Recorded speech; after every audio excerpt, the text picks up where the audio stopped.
humbly come to you, thanking you for all the blessings that you provide for us and all the people that we get to experience and to know that we can hopefully show through our lives you and your Son. And Lord, we thank you for the blessing of this church. And we ask you to be with everyone here as we strive to learn and grow closer to you and reading from your word and to study the Bible so that we can develop ourselves spiritually and we continue to mature and to grow closer to you. We thank you for the blessings you give us each day. And Lord, we ask you to be with those that are going through difficult times and suffering. And please give them peace. It's in your Son's name that we pray. Amen.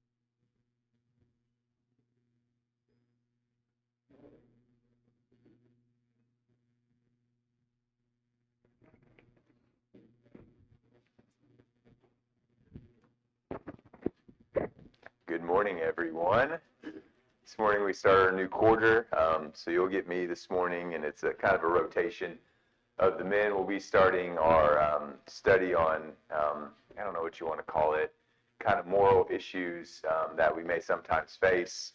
I think we have a lot of good topics here, and some of these we might think of as things we would study as maybe juveniles, as young people. So this morning we're going to look at gambling, and some of the other topics may include social drinking and modesty and cursing and things like that. And I say that as, we study these as kids, but I think sometimes we need reminded as adults as to why we do some of the things we do, because we can ultimately struggle with some of these things even as we grow as Christians. So I really like the idea of this quarter, and I want to encourage an open dialogue during class. So if you have anything pertaining to gambling, please feel free to speak out. I think that's what makes class great. Obviously, I don't know everything. I would like to know everything. So if you can help fill my mind with some of the things I don't know, I think that really adds to having a fantastic class. So we're gonna delve into this morning, talk about gambling. I think that's such a prominent topic in today's society. You can't even turn on a sporting event anymore and see odds, or I'm not really sure of all the terms. I think that what they have is parlays, all these different things that relate to gambling with every sporting event you watch anymore, and the updates throughout the games. People are really into this, especially betting on sports right now. So I think it's really important that we talk about this as a congregation as to why we don't do that. And it goes beyond sports. Obviously, you can still go into casinos. You can gamble in so many different ways. So if we were to look at gambling and what gambling is and just define it, which is something I like to do with any type of study, it's a practice or activity of betting, the practice of risking money or other stakes in a game or bet. Now, obviously, that can come in many different forms. Like I said, you can wager money on whether or not a team is going to win by X amount of points. You can, obviously, we're probably all aware of horse racing. You can go and bet on a different horse winning. And then, again, the classic, you can go to the casino and pull the slot machine and let her rip and try your luck in that. The interesting part of that definition I want to look at just for a quick second is the practice of risking money or other stakes. What do you guys think these other stakes might include? Right, we know that we can bet with forms of money, but what are some other things that maybe we can bet? I'm gonna make y'all talk this morning. What's that? Family, yeah, absolutely. Yeah, family's a good one. So if we look at stakes, I think we can wager so much more then money, we can look at a few things here. Could we wager our car? Could we wager, maybe you get to a point where you wagered your house, some different stakes that aren't necessarily take a physical form, but maybe those stakes include your own self-being. Maybe you lose self-esteem. What happens if you continually lose? It's something which typically happens when you gamble because, if you think of the casinos, the house always wins, right? So what happens if you continually lose? It's something. Does that not have an effect on your overall self-being, your self-worth?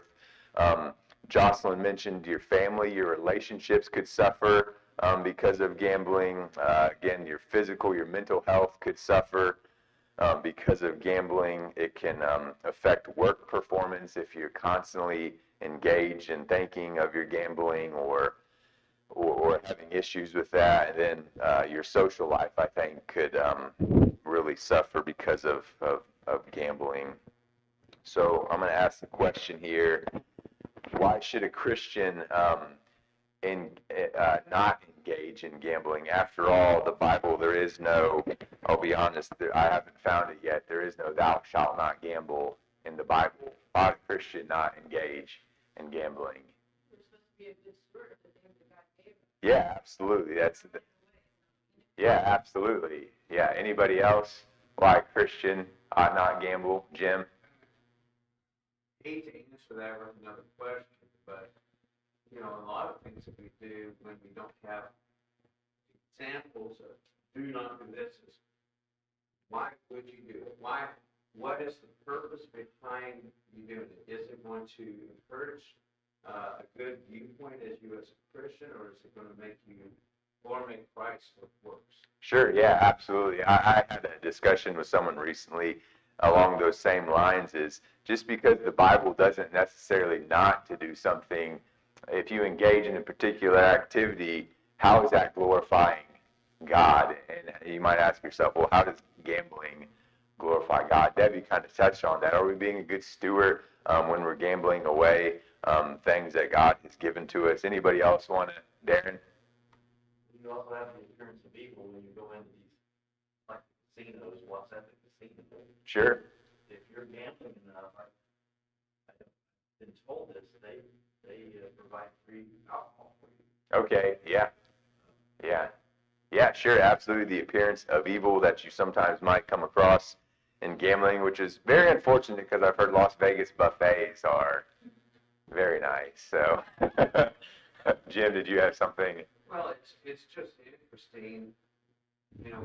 I remember when Missouri was considering allowing to have gambling, and these were not Christians that were arguing these points. These were worldly people, and one of the big concerns that they had is that it brought in bad things like mobs, and it brought in prostitution, and it brought in.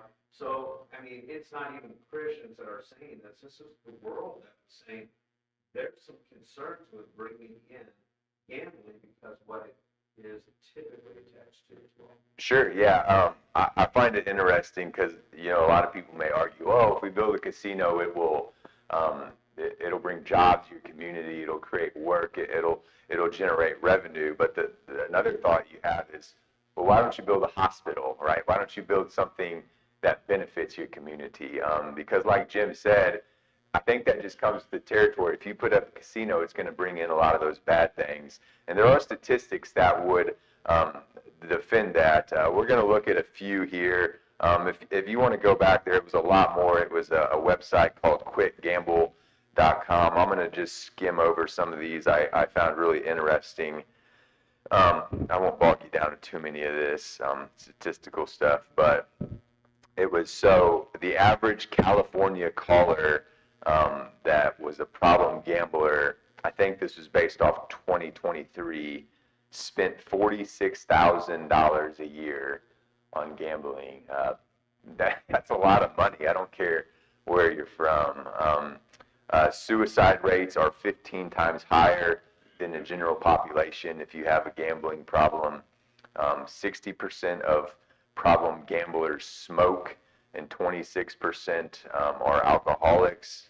23% of homeless people have or have had problems, so there's a very strong connection between the two, right? That's a quarter of the homeless population that's had a problem with gambling, and you'd have to, I think it's rational to think, well, maybe their gambling put them in that situation. Remember, we kind of talked about the stakes. Maybe they wagered their home, maybe they wagered everything they had, and now because of that, they're in the situation they are in. The median loss overall for problem gamblers is just about $17,000 per year. Think of what you could do with an extra $17,000. Rachel? Yeah, I think another reason why it's wise to stay away from gambling is because it'd be very easy to fall into other types of sin, like what Darren's saying. If you're around alcohol or smoking, or if you fall into debt, pretty soon you're lying to your spouse, and it just leads to more sin, right? If you fall too far in debt, then maybe you find yourself stealing to try to make back some of that money, or even committing to suicide. So it can really kind of snowball and lead to more sin. Yeah, sure. I think it's important to note when we look at gambling, a lot of things we talk about, I think we would apply to maybe alcoholics or drug addicts, right? And we as Christians would say, well, we ought not engage in that, right? To be an alcoholic or to be a drug addict is bad, but problem gamblers have the same types of issues. Maybe not physically, the harm they're doing to themselves physically, but I think a lot of these other things apply to those types of addictions. Rusty, did you have something? It's definitely an addictive thing. Sure. Yeah. Right. Yeah. Yeah. Yeah. It definitely. A couple more. I didn't write this one down, but I thought it was interesting. Oftentimes, I want to say 50%, I'm not quite sure of that, 50% of the money that people were spending at casinos was actually, I don't know if it was lent to them by the casino, but it basically wasn't their money. So to me, it sounds like what happens is you go into the casino, you lose all your money, you take out a loan through the casino or whoever so that you can lose all of their money. And then what happens? What happens with a loan? You have to pay back with what? Interest. So you're behind, let's say $1,000, and you compound the interest on top of that. So now you're really out. So it really starts to spiral out of control fairly quickly. And then last statistic here, Rachel kind of touched on this with the other sins it may lead to. 50% of gamblers have committed crimes. So even if you could argue that gambling wasn't necessarily sinful, we're seeing that gambling leads to things that we know are sinful, right? I'm pretty sure Christ wouldn't condone slugging someone over the head with the bat and take their money so that you could continue your gambling problem. So I think we have to keep all those things in mind as we kind of talk about this.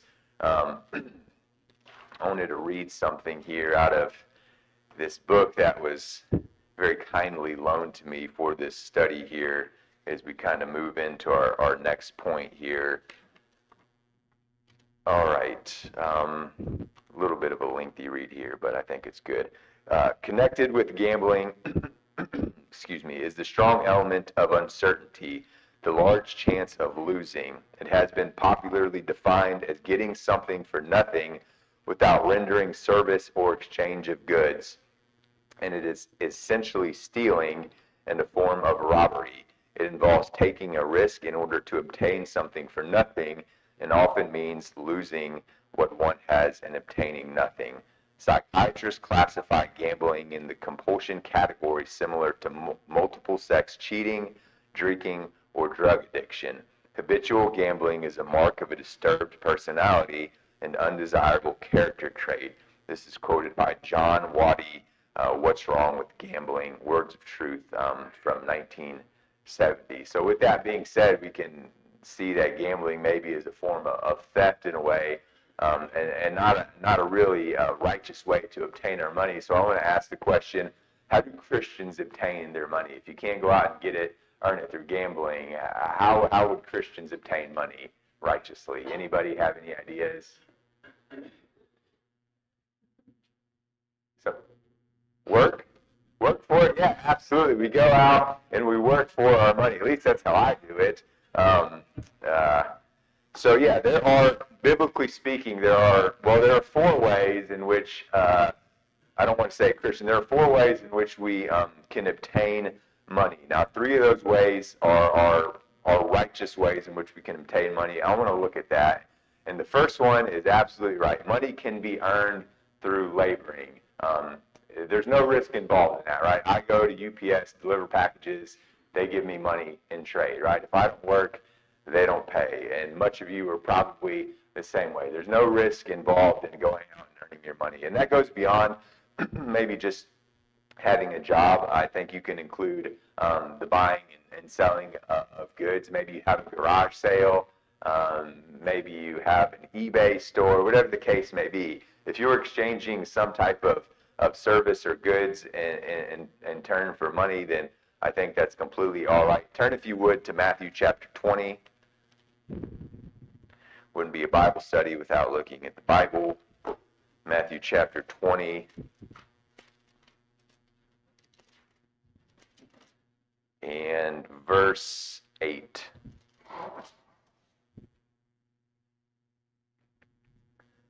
So when evening had come, the owner of the vineyard said to his steward, "Call the laborers and give them their wages, beginning with the last to the first." Note that it's Jesus here speaking, and yeah, it's essentially call the laborers, give them their wages. They put in a hard day's work. They earned their pay. We'll read one more verse on that. 2 Thessalonians chapter 3 and verse 10.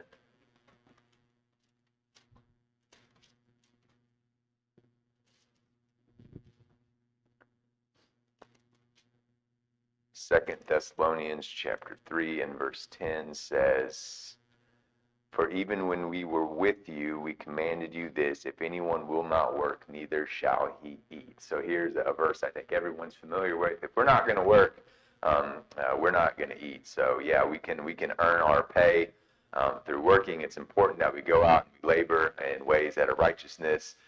So this is the first way in which it's righteous for us to obtain money. The second reason is going to be that money can be given as a gift. I think we would all like to get money given to us as a gift, right? That's how I want to earn my money, given to me as a gift.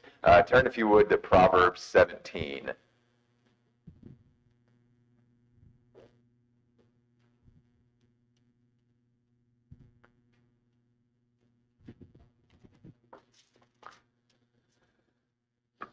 Proverbs 17 and verse 8 says, "A present is a precious stone in the eyes of its possessor. Wherever he turns, he prospers." So we can receive money as a gift. There's nothing wrong with obtaining money in that way. It doesn't happen as much as going out and working for it, but it's certainly, biblically speaking, it's okay to do it that way. I think one thing that's kind of interesting, if you tie that to gambling, Darren kind of mentioned that the casinos will sometimes comp you with free alcohol. I think another thing I believe casinos will do, if you go out and you spend X amount of money in the casino, or maybe you're kind of up winning in the casino, sometimes they like to give you free rooms and really kind of build you up. And what are they doing? What are they doing when they do that, Jim? They're really bumping the pipe. You might have the scripture, I don't know, but that's exactly what they're doing, is they're trying to price you up so that you'll spend more money. Yeah. You have Proverbs 13? I do not. Proverbs 13:11. And I'm going to use 2 different ways because I like parts of one and parts of the other. But it says, "Wealth gotten by vanity shall be diminished, but he that gathereth by labor shall increase." And the English Standard Version has the second part of that. Same thing, but it says, "Wealth gained hastily, prideful, will dwindle, but whoever gathers little by little will increase." Yeah, that's a great verse for that. Yeah. So the casinos will build you up, they'll boost you up, and they're trying to keep you in the door, right? They're trying to get you to continually spend your money because they know that they're going to get it back. It's set up for you to lose, and they want to keep you there, right? And a lot of times that's what happens. If you're being given a free room, you're given free drinks, you're going to stay in there. You're going to continue to give them your money. Yeah, I think it's interesting. We have to be careful with the gifts that we receive. Darren? All that mentioned, your thought process. Sure, yeah, you're going to go ahead and pull that slot machine a few more hundred times, right? You're going to lose the inability to think clearly and make rational decisions in that sense. So the last way in which we can righteously earn money is sometimes we find money and there's no way to determine where it came from, right? Who has ever seen a tumbleweed dollar bill blowing across the road or seen a quarter laying there? And do we think it's wrong for us to pick that up and pocket that? I think if you go through the right means of maybe you find a briefcase with $1 million, maybe you should try to find who that belongs to, or maybe not even touch it at all. But yeah, if you stumble upon, I was hoping to hit some gold in my yard digging up my fence post yesterday. Never happened, but if I'd have found it, I'd have probably kept it. So turn over to Matthew chapter 13.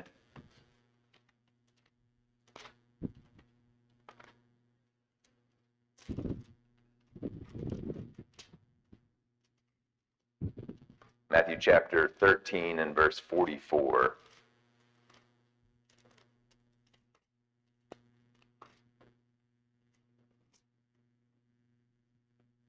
Again, Jesus speaking, this is the parable of the hidden treasure. Again, the kingdom of heaven is like treasure hidden in a field, which a man found and hid, and for joy over it, he goes and sells all that he has and buys that field. Did you know that treasure was in that field? Sure, yeah. But now it's his. So we can stumble across money, and I think it's righteous for us. Again, if we go through the right means of maybe trying to find who it belongs to. But yeah, I think we could, because quite honestly, that how often do you find money just laying around? Not very, because everything's digital, right? It's on our debit card, credit cards, whatever the case may be. So those are the three righteous ways that we can obtain money. Now I want to look at the fourth way that we can obtain money, and this is not a righteous way. Does anybody have any ideas on what the fourth way in which we can obtain money is? Steal it. Yeah, that's absolutely right. We can obtain money through theft, but is that a righteous way of getting our money? No. Yeah. So we can steal it. With that, we have that option. Romans. Turn, if you would, to Romans chapter 13.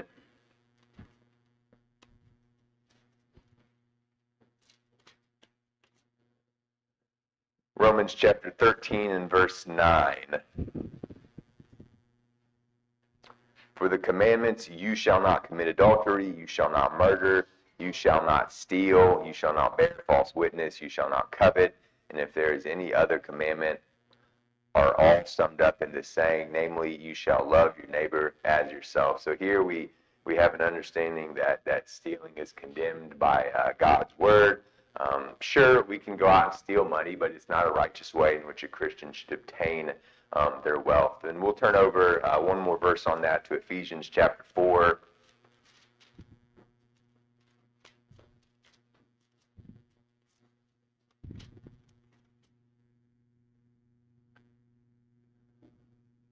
Ephesians chapter 4, verse 28. Let him who stole steal no longer, but rather let him labor, working with his hands what is good, that he may have something to give him who has need. I think it's an interesting concept to think of gambling is a way of stealing, because if you think about it, you're not really offering anything up in trade, right? When I go to work and I exchange my labor for pay, it's UPS is getting their money's worth, right? I'm working hard, as many as you are in your day-to-day job, but what are you doing when you're gambling? You're not really exchanging anything in turn for that money in which you and maybe you win, probably not, but anyways, those are the four ways in which we can obtain money. Three are righteous, the one is not. Does anybody have any comments or questions on that? Jim, did you have something? Yeah, it's interesting, I've done some research on this in the past, and, for example, the lottery, I don't know if any of y'all know who Dave Ramsey is, he kind of cracks me up when it comes to lotteries. He calls it the stupid tax, because really, statistically, when you look, the chances of winning are extremely low. And then also statistically, people who typically win the large amount of money usually end up 2 to 3 times more in debt than they were before. Because Yeah. it's not a matter of the money, it's a matter of knowing how to manage it. Sure. And usually Yeah. people who are gambling are not real good at money management. Right. Yeah. I find that interesting too. So I go into a gas station convenience store every day for work, and it seems like every time I want to buy something, I'm always stuck behind the person that's buying the scratchers, and they're like, "Let me get a number 5, a number," like they know the number of the scratcher they want, and you'll see every so often it'll be like, "Oh, so and so won $10,000 off the scratcher," but I think to myself, how much did they spend to win that $10,000? Are they really coming out in the black, or did they spend $15,000 in scratchers just to win that one time? Because some of those are like $20 a scratcher. So, yeah, Jim is right in that. Yeah, sometimes you may win, but it's do we have the means to manage that money well? Just because you win $10,000 doesn't mean you can afford a Ferrari. And I think that's what happens sometimes. We live beyond our means. So I wanted to share another thought from this book here. I think it's a good thought, kind of along the lines in which we were talking about. Let me see here.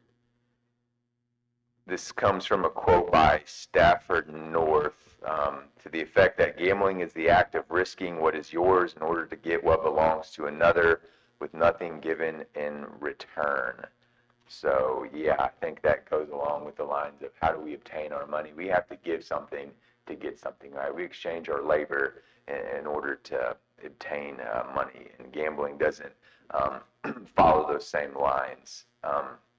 So now that we've kind of distinguished how we earn our money as Christians, how do we think we should use our money as Christians?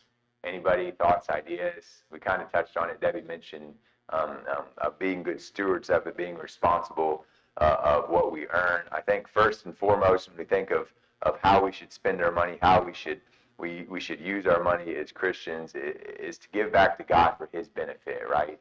We know that all good things come from God. We understand that we wouldn't have anything that we have if it weren't because of God. So let's turn over to Proverbs chapter 3. Proverbs chapter 3.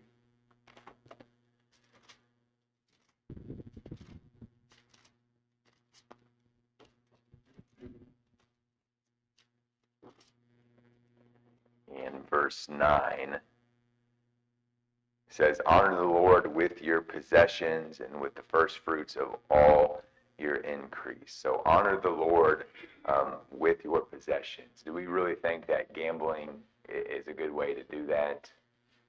Because, I mean, you're probably going to lose more than you would ever make, and that's not a real good way to honor the Lord. I think the second part of that is we know through our worship service to God that giving back to God is a way in which we fulfill our obligations, fulfill His command, fulfill a part of our worship. We know from 1 Corinthians chapter 16, verse 1, we hear this most every Sunday. 1 Corinthians chapter 16, verse 1, we're going to read it here in class today.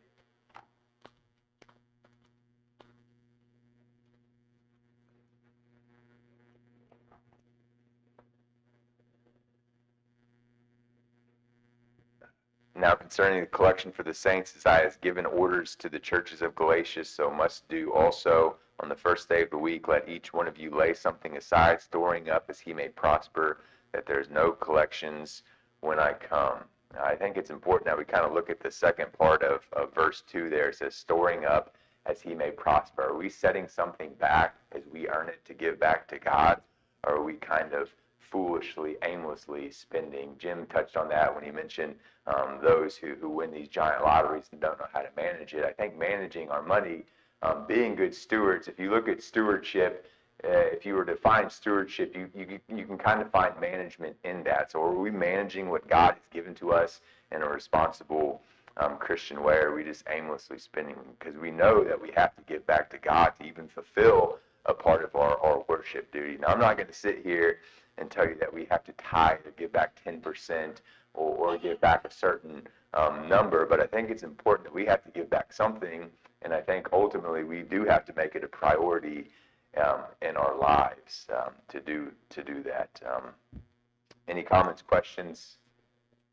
Rachel? I just think back to like what Ed Johnson once used to tell us. Yeah. You know, he'd always say, and he taught his girls this too, give, save, live below your means. And I think that's a really good kind of rule of thumb, because if you're giving properly, number one, it should be sacrificial, and number two, it should be off the top.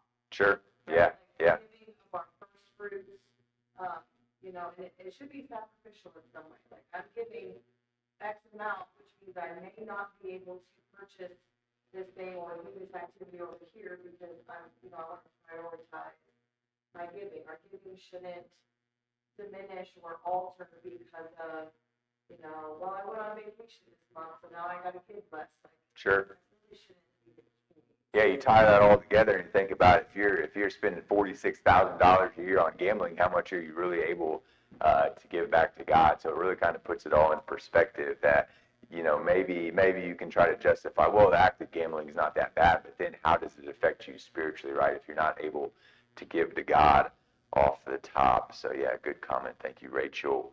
Let me see here. Again, it's important that we remember that it's all God's, and we're just stewards of it. We're just managing it for Him. Let's turn over to 1 Chronicles chapter 29. 1 Chronicles 29 and verse 12. Both riches and honor come from you, and you reign over all. In your hand is power and might. In your hand it is to make great and to give strength to all. So we know that everything we have is because of God and through God. And then we're going to turn over to James chapter 1.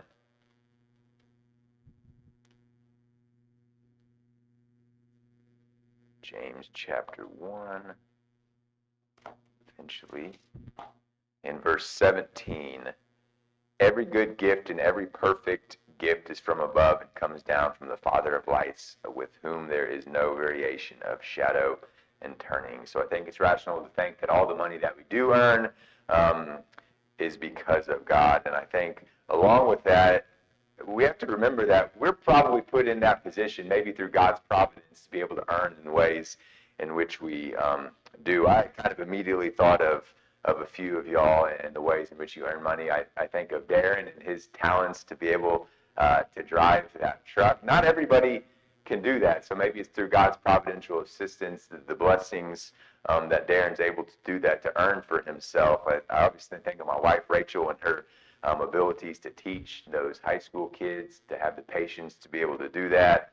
And then I think of Jim, and to be in the medical field, to have the know-how, the confidence, to be able to handle some of those problems. So I think it's important for us to remember the blessings in our life, not necessarily the monetary funds, but the maybe the physical blessings that we have that allow us to be able to go out and to do some of those things and be stewards of what we've been given. So I think you can deduct from that to go out and gamble all of that fortune, all of that wealth away would definitely be irresponsible and be a sinful way in which a Christian should use their money. Anybody, comments, questions? We got one last. We got about 10 minutes left. I think we're going to be good on time here. Let's turn over to 1 Peter chapter 4. 1 Peter chapter 4.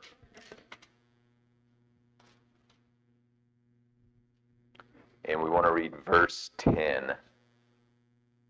As each one has received a gift, minister it to one another as good stewards of the manifold grace of God. So we all receive different things in life. We all have different talents, and it's important for us to steward what we've been given. So again, that kind of goes back to, if we've been given a talent to teach, if we've been given a talent to minister to someone's health, like, yeah, be a good steward of that. Take care of that. We've been given that opportunity, that blessing, to not only have that capability, but a lot of us use those capabilities to earn for our families and income. So we move on here to the last part of class here, and I'm going to ask the question, what other ways might gambling cause us to sin? We've kind of touched on this a little bit. Anybody, what other ways might gambling cause us to sin?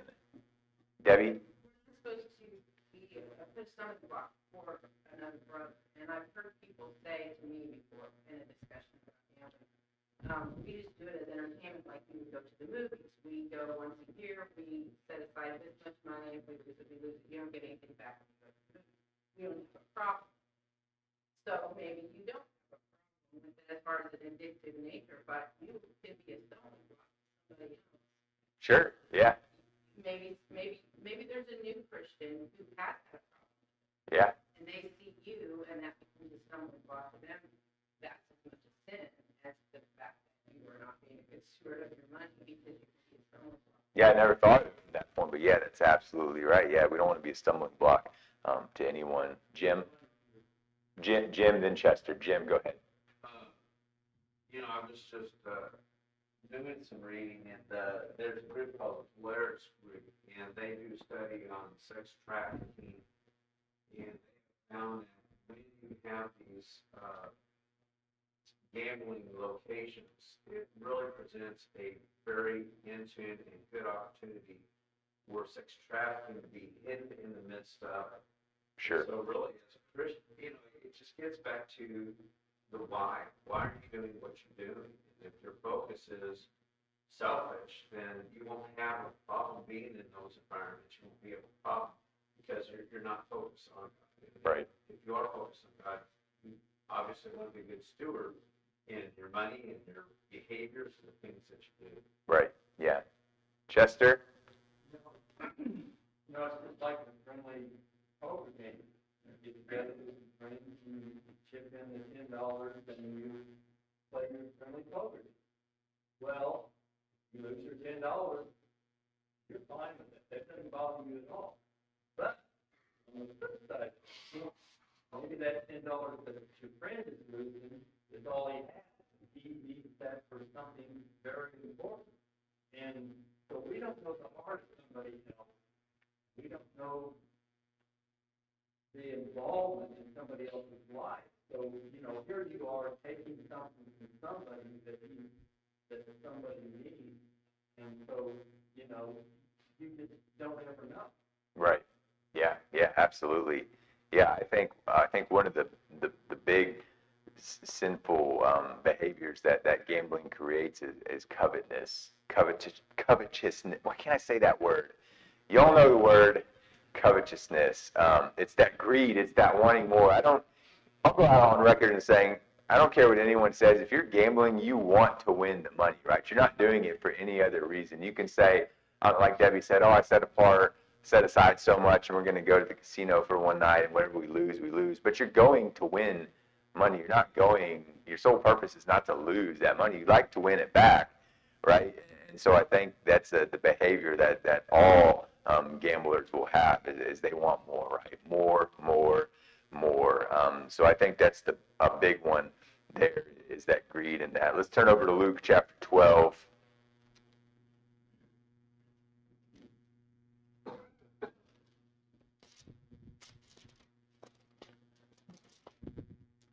Luke chapter 12 and verse 15. Again, Jesus speaking here says, and he said to them, take heed and beware of covetousness, for one's life does not consist of the abundance of things he possesses. So don't greed, don't want, don't be greedy. You don't have to have more. We can be content with the things we do have. And I think gambling brings upon that behavior that we want more. We try to acquire more through gambling means. I think it allows people to lie and be deceitful in many ways. There was an NBA official, thanks Jerry, that actually was a referee. He officiated the games. It's been several years ago. but he served 11 months in prison for gambling. He was actually betting on the games that he was officiating, which is, man.